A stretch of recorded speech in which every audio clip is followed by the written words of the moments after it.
Hello and welcome to the Mm, Mandalorian Fan Podcast, episode 11 of season 1, titled mm, Devil's mm. Deal. Oh man, Alex, great to have you on the podcast as always. Hey, great to be seen and not viewed. that that is awesome. Oh my goodness, I love it. Well, are you ready to jump into this interesting Yeah. episode of The Bad Batch? Yeah, definitely was interesting. I can't wait to dig into it. On Ryloth, we see a crowd of do you pronounce it Twi'lek or Twi'lek? I pronounce it Twi'lek, Okay. but We see a crowd of Twi'lek gather as Crosshair has a visual on Gobi Glee. How did you say his last name? Gobi Glee Go or Gil? Gobi Glai? Gobi Gly and his fighters. And then Senator Ta and Syndulla seem fine with the Empire's presence. When they said Syndulla, I just was like, yes, I was so excited. What about you?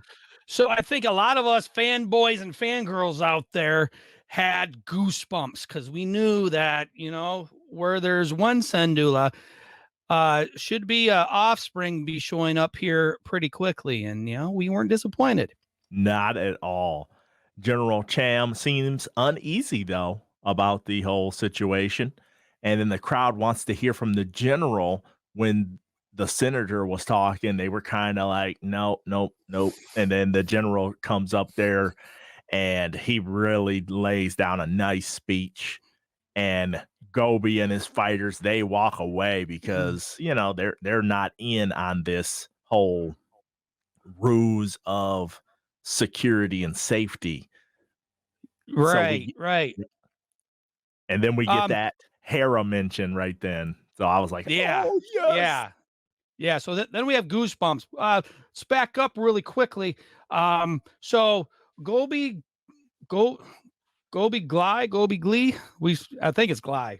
Okay. But anyway, uh, this episode we had what I considered an all-star voice cast of actors. So Gobi is voiced none other by Corey Burton. Corey Burton, if you've been on any recent Disney ride, you've heard Corey Burton's voice. Corey Burton is phenomenal, and any anything produced by Disney. And then the senator was voiced by Phil Lamar, and he's probably again Phil Lamar. He does a lot of stuff, even within the last couple of years, been keeping really busy. But we know him from Justice League Unlimited, and then of course we're going to have Hera Syndulla, and again voiced by Vanessa Marshall. And of course, Vanessa Marshall is famous. Well, she has a famous mother, Joan Van Ark. So a pretty good lineage there. And I was kind of surprised when you said it was the same woman doing the voice for Yeah, because Hera. because we were kind of discussing this before the podcast went on. It seemed like I don't know if somebody could help us out here, but both Hera's mother and Hera seem to have like French accents. Yeah, they did. And I don't remember the character having a French accent back in Rebels, but Not at all. Unless I'm uh, just misremembering, but I that's still pretty fresh in my brain, and I don't recall that at all. so back in the Star Wars verse, it's kind of well known that if you're from Coruscant, you will have a what we would call an English accent, and I wonder if this world could be the same thing. If you're a native of this world, you'll kind of have like even though you do speak standard, it's going to be a different dialect. Yeah. We I find don't out know. that Hera is Gobi's niece, and she's gathering intel with Chopper. Do you like that little droid? Yeah, I always Okay. like seeing Chopper again. there's some familiarity, if I pronounce that right, tongue twister. But anyway, it's familiar, right? So yeah, good seeing him. But you know what? He was always kind of a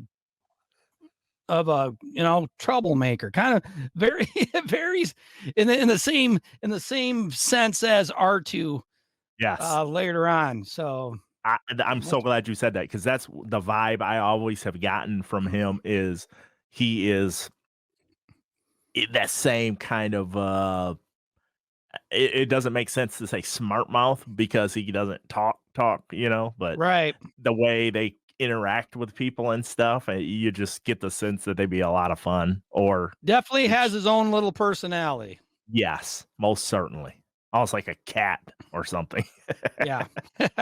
Uh, Now they get caught by the clone troopers and Hauser, do you remember that clone trooper? No, that's a brand new character. Okay, because I was like, I don't recall this one, but he seemed to have a little more of a conscience than Yeah. some of the other ones Yeah. throughout this episode, just in my opinion, you never know. And he's Right. like, I'm not Right. going to report it this time, but she can't be getting in trouble again. Right. And Well, that's what, you kind of sense there's a camaraderie between, is it pronounced Cam Syndulla or is it Cham Syndulla? I thought it was Cham. Okay. Well, I thought it was anyway, CA. the general there's I know they work side by side, and I'm sure that he took orders from General Syndulla. So, you can sense there's a past between the two of, and a very friendly one at that. Yes, most certainly. So Cham and Gobi, they argue because Gobi's just not buying all this stuff. And Cham is just trying to do it. I think he's really trying to force himself to go along with this more so Yeah. than anybody else on this episode. Senator Cha is jealous of General Cham, and Hera and Cham argue over the Empire's presence. So the senator just seemed like such a turncoat to me, just like all the ones that go along with the Empire. Yeah, there's definitely some I want to say some political ambitions Yep. of the senator, and it's basically it's greed and what's good for the people, and of course General Sandula has different ideas than the senator, and or the butting heads here. That's And I love how they did just the small details where the Empire had set up turrets at the refinery. And it's Mhm. those small little details that make you feel like, okay, wait a minute here, like they're changing the terms as they go almost. Right, right. Hera's uncle convinces her to come on a supply run where she will get to fly the ship. I really did not like that. That I mean, he essentially lied. Or do you think I'm taking it too far? Yeah, so basically Hera is kind of, I believe her parents want her to keep a low profile, but she's disobeying her parents, hanging out with her uncle, and they're going to go collect some arms. Yeah. And yeah, that to me kind of seemed a little weird, but It, it it either A seemed fishy or B it seemed like irresponsible of an uncle. yeah. So we find out it's a weapons run, and then we finally get to see the Bad Batch. We waited this whole portion of this episode, and then we finally get to see the Batch because Sid is their weapons hookup. And I was thinking to myself, I thought we were done with the whole Sid thing, but I Well, guess not. well, yes and no. So, their debt's paid, but they still got to make money, and this is their way of making money. Okay. So, So they should probably change their armor or something pretty soon here or something. I don't know. yeah, you would think. Hera gets to meet Omega. You can come on the ship, but no funny business. Oh my gosh, I know Yeah. they're like adult voice actors and stuff, but the portrayal of these kids was so good. And I was just sitting there like, I love this moment. That was my favorite moment of the episode. I wonder if anybody kind of got a Luke Skywalker feeling with Hera earlier on, because Hera's kind of looking off to the skies and she's seeing these things that are flying. Yeah.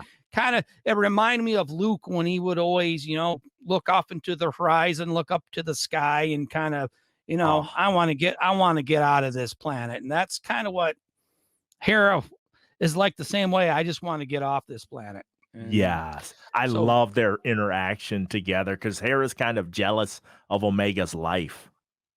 yeah, and yeah, exactly, exactly. And you know what? She any way for her to get off that planet, she'll do it, even if it, if it does go against her parents' wishes. Oh, right. And then Hera, excuse me. And then when Hera passes that line about flying is more of a feeling. And Omega's like, did you know that flying is about a feeling? Because Tech was great when he's like, until you have all this stuff memorized out of your own noggin, you're not flying diddly Right. squat. I love that. Love that. Got to get the Oh basics out of the way. yes. Yeah, they look at her like, whoa, it's most certainly not a feeling. Mhm. But back on Ryloth, an Imperial ship and Crosshair are after Gobi and Hera. And then the Admiral shows up. And despite Hauser's dispute, this is another point in which he was like, I felt like, man, this Hauser character is putting himself at risk. but Yeah. uh they dispute, even though he disputes it a little bit, they take Hera and Cham is like, look, I'm going to intercept this convoy because they've basically got her already convicted of treason, just like, Right. like, and that's such a horrible thing to think about, especially because she was unwitting when she got on the ship. So she was kind of, the Empire definitely set him up, Most especially certainly. especially what's going to happen here in a in another few moments. Right. Cham, he kicks major trooper butt, and they're able to cut the comms of the Empire, which I want to get back to this in just 1 second. The Admiral surrenders. He's like, oh, we'll surrender. We're saving our lives. And Cham finds Senator Ta, he's like, you're treasonous. And he's got that blaster on him or whatever. Yeah. But the Admiral gives the nod, and Crosshair straight up murders the senator. That's a And headshot. yeah, I kind of liked what they did there, because Crosshair was looking through the scope, and we just assumed that he was going after Cham, Yep. but no, it was he he assassinated the senator, and this is where the setup goes into play. So Hera and Chopper are able to get away, but Cham and the rest are arrested. And I was like, that was the plan all along, was to pull Yeah. this double turn like that. And now you go from you're just an occupying force to now, we got to set up our whole government stuff here now because look, you're all out of leaders. Yeah, that's horrible. And with that being said, I don't know, as we saw at the beginning of the episode, there was not a whole lot of people all in favor of the senator to begin with. So you think, Not at all. not at all. I mean, and despite him being set up as the as for the assassination, I would still think that Cham was extremely popular on the planet. Most certainly. Well, it is time to dole out our ratings. I was kind of conflicted on this one. I'm not going to lie to you because this show is called The Bad Batch. Yeah, I think this episode definitely was Rebels origins, not and with, the Bad Batch making a little cameo appearance. Right. But And with that being said, I trust the writers explicitly because I okay. know this is again the previous episode we had a episode that was kind of what we call a one and done episode. Yep. This one though, kind of ended on that cliffhanger, but we know, all right, cool. We're back to the continuing episodes like that. And I was, if anything, I was like, oh, come on, this next episode can't get here quick enough. So and with that type of anticipation, the whole crew, the creative staff, everybody there is doing something extremely right. So I I agree.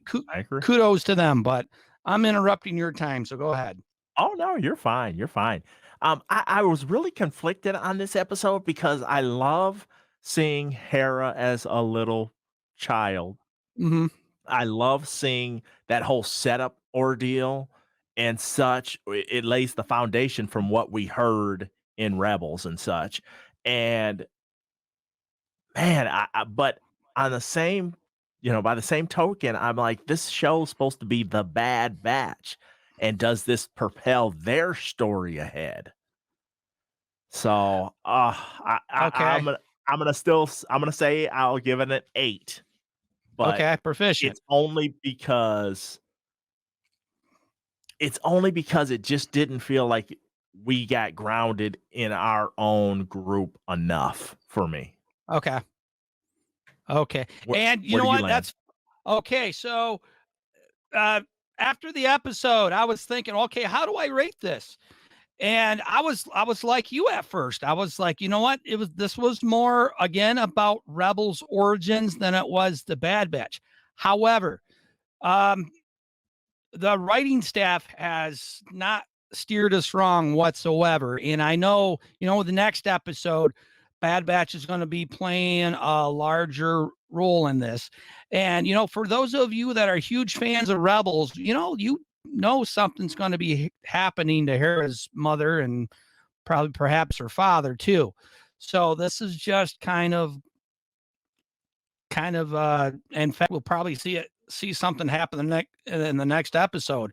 So and they kind of did that before where I think they had the one episode was solely on Omega, and then we had a cliffhanger, then boom, and went it finished, but with the whole gang. And I have a feeling that that's what's going to happen here as well. The Bad Batch is going to be playing our larger role. And you know what? We got Crosshair there, so there's going to be a confrontation with this old mates there. And again, I wanted something more at the end. And for writers, to give me that kind of feeling, it's not a 10, but I'm going to definitely give it a 9 for sure, and that's why. Okay, that's fantastic. And But if you yeah, would have asked me right after the episode, I definitely would have said, "Oh, this is a proficient 8 because it didn't have much to do with Bad Batch." But however, this is just setting up the next episode. and I think overall, this whole first season is just this table setter for future awesome events that are going to transpire Right, in right. this little world here. And they're trying to just show us like here are the players, here are the people you could come across here, like when you had a friend over as a kid showing them your toys and stuff like and Yep, showing them where everything's at and stuff. It's kind of that. It's not underwhelming by any stretch of the imagination, but it's not like, oh my gosh, this is the most epic thing of all time. They're right, building that most epic thing of all time universe though right now. right. Yep, definitely. Anything else you want to talk about before we wrap her up? Oh, let's see. I really haven't seen any major Star Wars news in the last week or so, so I think we are good. Okay. I appreciate your time, Alex. I know you got a lot going on today, and so I appreciate Yep. you joining me early Mm. in the day and us getting this knocked out. Hey, no problem. And we appreciate all of you out there watching or listening. And we want you to head to tpenetwork.com/subscribe to check out all the shows we do currently, especially Mouse House Plus, which is covering Loki right now. So we're on these two different podcasts. We're going to be covering a bunch of Hmm. amazing Star Wars and MCU stuff. So join And us. speaking of MCU, I'm gonna be watching Black Widow this evening at a drive-in movie theater. So Yes. I watched it yesterday. Yeah, I liked it. good. All right. Well, that's going to do it. For Alex, I'm Hank. Until the next time, we're signing off. See ya.